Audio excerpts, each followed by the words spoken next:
AI, probably the most popular buzzword of 2023, right? Or buzz letters, whatever it is.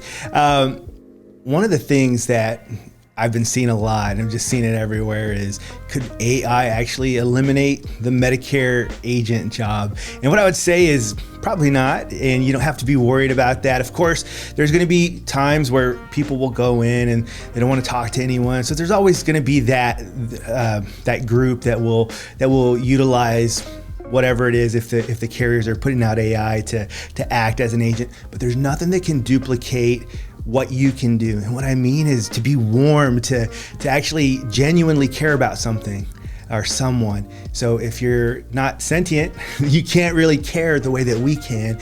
And so that's what's gonna separate you. And so what you're gonna see as time goes on is that it's gonna be more and more important that you separate yourself by being great. So don't let AI scare you into thinking you're gonna lose your job, because you're not. And as long as you do a great job and you personalize things and make people feel that they're very important, they're gonna be a lot more important to you than they are to AI. So don't worry about it.